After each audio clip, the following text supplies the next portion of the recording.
Straight करने का कोई शैम्पू या तरीका है? देखिए मिनी गेमर जी, हेयर स्ट्रेट करने का शैम्पू तो ऐसा कोई नहीं है। अगर कोई एडवर्टाइज़ करता है कि ये शैम्पू से बाल स्ट्रेट हो जाते हैं तो वो गलत है।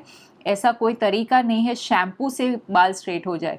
यस, बाल को स्ट्रेटन करने के 3 तरीके, बहुत ही इम्पॉर्टेंट 3 तरीके हैं।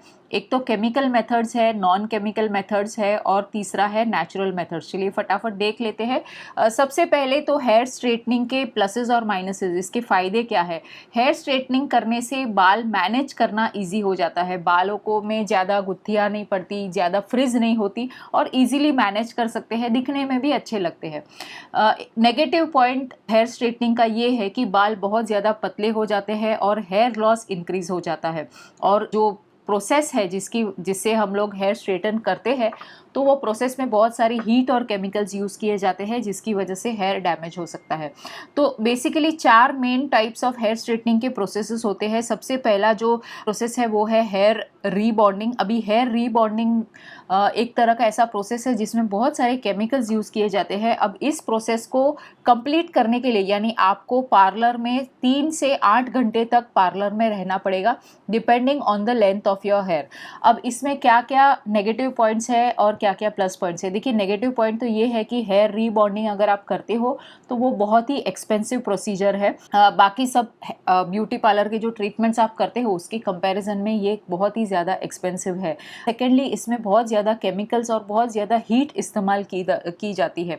हेयर रीबॉन्डिंग की एक खासियत ये है कि आपको हेयर रीबॉन्डिंग क्या, कोई भी आप हेयर की ट्रीटमेंट आप करते हो, हेयर स्ट्रेटनिंग की ट्रीटमेंट करते हो तो उसका असर कुछ ही महीनों के लिए रहता है और उसके बाद आपको पार्लर जाना पड़ता है। लेकिन हेयर रीबॉन्डिंग अगर आप करते हो तो उसके लिए आपको रेगुलर विजिट्स करने पड़ते हैं, पार्लर जाना पड़ता है एवरी 1 मंथ, या जैसे वो आपका ब्यूटिशियन बुलाता है या कॉस्मेटोलॉजिस्ट बुलाता है वैसे आपको जाना पड़ता है। तो टोटल जो उसका कॉस्ट है वो काफ़ी एक्सपेंसिव हो जाता है।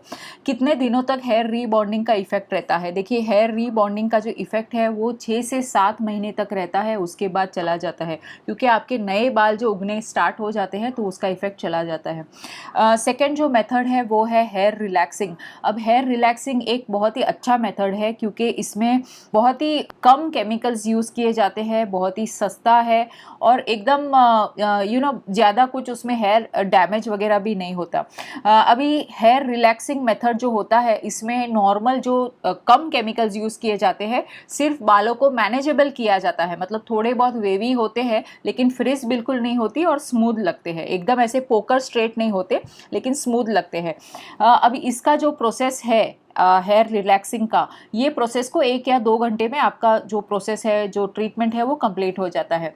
अब इसमें नेगेटिव इफ़ेक्ट्स क्या है, तो हेयर रिलैक्सिंग मेथड जो होता है इसमें एक नेगेटिव इफ़ेक्ट ये है कि आपका जो स्कैल्प है उसका पीएच लेवल गड़बड़ा सकता है, पीएच लेवल आपका चेंज हो सकता है जिसकी वजह से आपको डैंड्रफ हो सकता है और डैंड्रफ की वजह से आपको हेयर लॉस हो सकता है। अब हेयर रिलैक्सिंग का जो मेथड है वो कितने महीनों तक इसका इफेक्ट रहता है, तो इसका इफेक्ट आपको 3 महीने तक रहता है। नेक्स्ट मेथड जो है वो जापानीज थर्मल रिकंडीशनिंग मेथड है। अब ये एक तरह का जापानीज मेथड है, जैसे आपको पता है कोरियन स्किन केयर रूटीन है वो भी कितना महंगा है, सेम ये भी जापान की टेक्नोलॉजी है, जापानीज थर्मल रिकंडीशनिंग मेथड है। अब इसमें बहुत ज़्यादा हीट यूज़ की जाती है, बहुत ज़्यादा केमिकल्स यूज़ किए जाते हैं। ये मैं किसी को भी रिकमेंड नहीं करूँगी क्योंकि ये सभी हेयर टाइप्स के लिए रिकमेंडेड नहीं है। अगर आपको बार बार आपके बालों में किसी तरह के अलग अलग केमिकल ट्रीटमेंट्स करने की आदत है और आपकी हेयर बहुत ज़्यादा डैमेज्ड है तो आप ये प्रोसेस ट्राई कर सकते हो। लेकिन again Japanese hair reconditioning method जो है ये बहुत ही ज़्यादा एक्सपेंसिव है और इसका इफेक्ट ऑफकोर्स अभी इसका भी इफेक्ट है, इसका भी एक टाइमलाइन है, तो इसका इफेक्ट 6 से 7 महीने के लिए ही रहता है। उसके बाद जब नए बाल उगते हैं तो आपको फिर से जाना पड़ता है। हाँ, और जापानीज मेथड जो मैंने कहा, जापानीज थर्मल रिकंडीशनिंग मेथड जो होता है हेयर स्ट्रेटनिंग का, ये करने के बाद आपको स्पेशल सोडियम क्लोराइड वाले शैम्पूज यूज़ करने पड़ते हैं। नॉर्मल शैम्पू आप यूज़ नहीं कर सकते, उसके स्पेशल शैम्पू और कंडीशनर्स होते हैं, तो उसका आपको एडिशनल खर्चा होता है। चौथा जो फेमस एक मेथड है वो है केराटिन ट्रीटमेंट, जो बहुत ही कॉमन है और मैं ये रिकमेंड करूँगी अगर आप पहली बार कराना चाहते हो, आपके हेयर स्ट्रेटनिंग पर कोई ट्रीटमेंट कराना चाहते हो तो केराटिन ट्रीटमेंट आप कर सकते हो। इससे इफेक्ट भी काफ़ी अच्छा आता है, बहुत कम इसके साइड इफेक्ट्स भी है, कंपैरेटिवली दूसरे प्रोसेस के हिसाब से काफ़ी कम साइड इफेक्ट है। अभी इसमें जैसे नाम से आपको पता चलता है आपके जो बाल है उनको एक केराटिन में, या केराटिन जो प्रोटीन होता है उसमें सोक किए जाते हैं। तो अब ये जो केराटिन ट्रीटमेंट जो है इसको हम लोग ब्राज़ीलियन हेयर केयर ट्रीटमेंट या ब्राज़ीलियन ट्रीटमेंट भी कहते हैं। तो इसको केराटिन में सोक किया जाता है, इसकी वजह से आपके बाल थोड़े से स्ट्रॉन्ग हो जाते हैं, सिल्की और अच्छे स्ट्रेट, सिल्की और शाइनी दिखते हैं। एक बहुत अच्छी बात ये है क्योंकि इसके अंदर केराटिन यूज़ किया जाता है, इसके लिए इसकी वजह से, केराटिन की वजह से आपके बालों को नेचुरली सन प्रोटेक्शन मिलता है और सन डैमेज आपके बालों में प्रिवेंट होता है। अब इसका इसका प्रोसेस को कितना टाइम लगता है? यस, ये प्रोसेस को पूरा 1 से 2 घंटे लगते हैं depending on the length of your hair.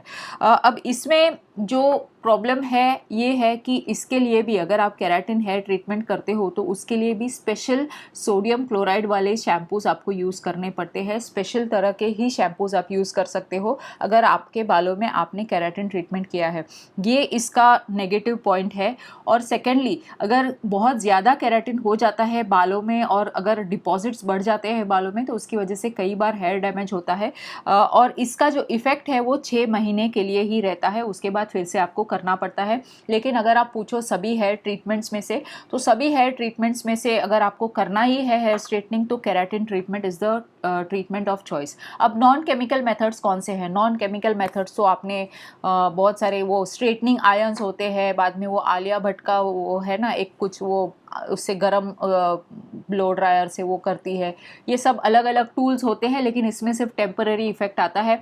कहीं आपको बाहर जाना है तो उस वक्त आप कर सकते हो। कोई नेचुरल तरीका है जिससे बाल स्ट्रेटन कर सकते हैं? यस, 5 ऐसे बहुत ही फटाफट में नेचुरल आपको तरीके बताती हूँ जो आप ट्राई कर सकते हो। कंप्लीटली सेफ है, बालों के लिए बिल्कुल भी नुकसान नहीं करेंगे, लेकिन इस ट्रीटमेंट को आपको कम से कम 6 से 8 महीने के लिए करना होगा रेगुलरली, हफ्ते में 1 या हफ्ते में 2 बार, जिससे आपके बाल स्ट्रेटन हो सकते हैं। अगर स्ट्रेटन, बहुत पोकर स्ट्रेटन तो नहीं होंगे लेकिन बहुत अच्छे नॉन फ्रिज और स्मूथ और सिल्की हो जाएंगे। सबसे पहला ट्रीटमेंट तो ये है कि कैस्टर ऑयल और कोकोनट ऑयल, ये दोनों इक्वल क्वांटिटीज़ में इसको मिक्स करो, हल्का सा गर्म करो और ये वार्म जो ऑयल है इससे अपने बालों में अच्छी तरह से मसाज करो और 1 घंटे के बाद अपना हेयर वॉश कर लो। अभी ये दोनों चीज़ें जब आप यूज़ करते हो बालों के लिए तो उससे बाल स्ट्रेटन हो जाते हैं, जो भी फ्रिज है वो काफ़ी कम हो जाता है और बाल सिल्की हो जाते हैं। सेकेंड मेथड एक जो वेस्ट में बहुत ज़्यादा फेमस है, जो यूएस यूके में बहुत ज़्यादा फेमस है, और वो है मिल्क स्प्रे। अभी जो दूध होता है इसके अंदर भी बहुत अच्छा प्रोटीन होता है। जनरली कच्चा दूध या फिर काउज मिल्क या फिर हाई प्रोटीन वाला जो मिल्क होता है उसको नॉर्मली आपको स्प्रे के बॉटल में उसको स्टोर करना है और पूरे बालों में अच्छी तरह से उसको स्प्रे करना है।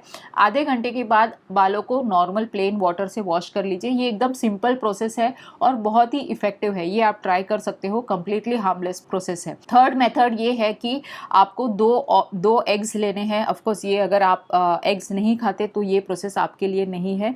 2 एग्स आपको लेने हैं और 1 बड़ा चम्मच ऑलिव ऑयल लेना है, इसको मिक्स करना है और अपने बालों में, एक तरह का प्रोटीन पैक है, ये प्रोटीन हेयर पैक है, इसको अपने बालों में लगा के रखना है। 1 घंटे के बाद ल्यूकवार्म वाटर से बिना शैम्पू यूज़ किए बालों को वॉश कर लीजिए। फोर्थ मेथड है दूध और शहद। यस, मिल्क और हनी अगर आप यूज़ करते हो, इसको दोनों को इक्वल क्वांटिटीज़ में या 1 टीस्पून आप हनी लीजिए और 1 कप मिल्क लीजिए, इसको मिक्स कीजिए और अच्छी तरह से बालों में लगाइए। लीव इट फॉर 2 आवर्स, इसको 2 आवर्स तक रखना ज़रूरी है। तो इससे बाल आपके मॉइस्चराइज भी होंगे, फ्रिज भी निकल जाएगा और काफ़ी स्मूथ और सिल्की लगेंगे।